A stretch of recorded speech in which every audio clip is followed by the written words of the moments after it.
kasinungalingan, serbisyong totoo lang.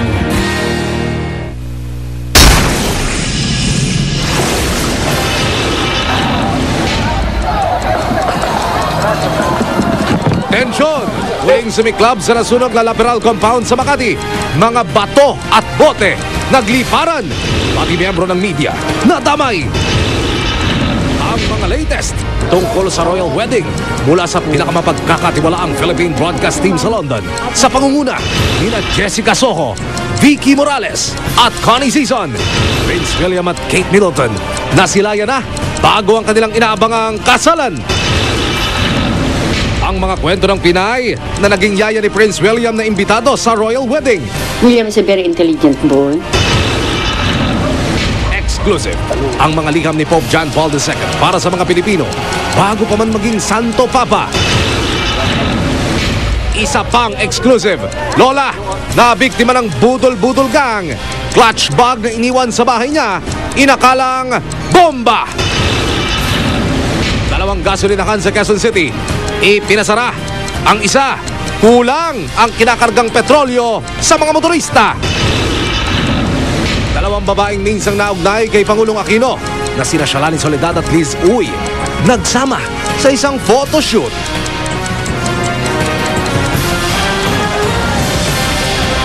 Ang inyo pong napapanood ay ang eksena kanina na naman dyan sa may Laperal Compound sa Melonso na Makati.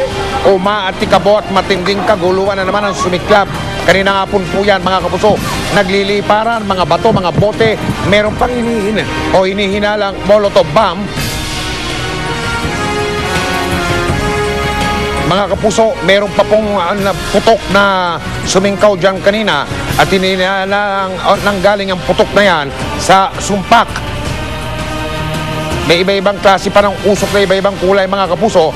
Ang detalye ng balitang yan, ihatid namin sa inyo maya-maya lamang. Magandang gabi po dahil sa gulo na yan sa Laperal Compound.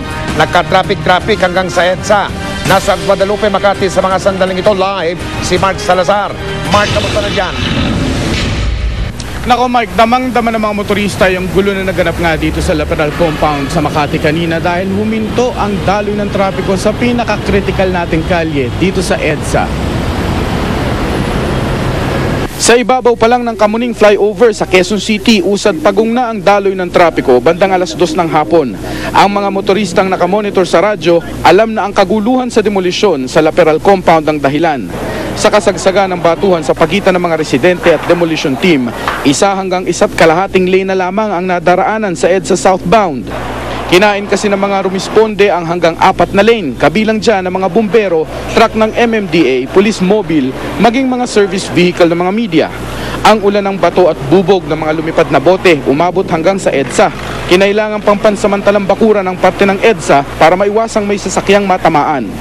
Bandang alas 4 na ng hapon nang lumuwag-luwag ang southbound. Nalinisan din ang kalye at isa-isa na ring nabawasan ang mga balakid na sasakyan ng mga otoridad. Tuloy-tuloy naman sa ngayon ang operasyon ng MRT. Mike, sa mga puntong ito ay usad pagong pa rin ang trapiko dito sa southbound EDSA Guadalupe. Pero ito yung talagang normal volume na pag peak hours dito sa gawin na ito ng EDSA. Bagamat isang lane pa rin dito sa tapat ng Laperal ang inookupahan ng mga otoridad na nagbabantay sa Laperal Compound. Mike? Ibig mo sabihin, Mark, yung nakikita namin yan, pwede natin ibalik yung kuha. Anong lane yan ng EDSA? Yung nakikita natin ngayon. Yan tinatayuan mo, Mark. Nasa ito, ako nasa patungong direksyon ng Makati ba yan o ng Cubao? Ito ay Guadalupe, Makati. Yung paglampas lamang ng tulay sa Pasig River, southbound ito. At ganito ang volume talaga ng sasakyan pag gantong oras. Dahil itong kinatatayuan ko, isang lane na lamang naman ito. Hindi kagaya kanina na nagkakagulo sa Laperal na talagang isang lane na lang natira rito sa southbound EDSA. Ngayon medyo natadaluyan, 5 lanes naman. Oo, kasi gabi-gabi, Mark, ang bigat ng traffic, yung patungong direksyon ng Green Hills sa Cubao, Quezon City. Pero nakikita namin ngayon, mukhang mas diyamak maluwag yon kesa yung dyan sa dako ninyo patungong direksyon ng Makati. Ganun ba? Oo, pero ito, ang explanation dito, volume talaga ng sasakyan, Mike, ano? Hindi kasi maluwag na eh. Itong, ibig sabihin, yung kaninang inukupahan ng mga otoridad na rumirespondo dun sa Laperal compound, wala na rin naman ngayong oras na to. Talagang buhos lamang ng mga sasakyan itong nandito ngayong oras na to. Oh, may nakikita pa kami ilang mga sasakyan na nakaparada dyan sa gilid ng EDSA. May kinalaman ba yan dun sa nangyari kanina nga po sa Laperal, Mark? Yung iba kasi kagaya may pailan-ilan pa kasing truck ng MMDA na nandito, may mga police mobile pa. Ito yung mga nagbabantay pa para masigurong hindi sisiklab uli yung gulo rito mamayang gabi sa Laperal compound. Pero kagaya nga ng sinabi ko, isang lane na lang kung napupunan ninyo. At iba pang mga service vehicle na media na narito, kagaya natin na nag-uulat pa. Maraming salamat, Mark Salazar. Okay, Mark, may mga pulis pa ba dyan? Sa tapat mismo ng Laperal compound, meron pa. May pangailang-ilang pa nagbabantay. Hanggang doon sa may San Carlos Seminary, nandun pa yung mga mobile nila nakaparada, Mike. Yung bilang ng mga pulis yung bilang ng mga pulis na nandyan, kapares pa rin yung bilang ng mga pulis kanina nga po nung nangyaring kaguluhan o nabawasan na, Mark? Nabawasan na, Mike, hindi kagaya kanina, talagang marami. At bagamat yung augmentation ng mga pulis dito ay medyo late na dumating, pero nung humupa na yung kaguluhan, nalinis na itong daan ng EDSA, yung mga bubog at batong nagkalat dito, nalagas na rin yung mga nagbabantay na pulis.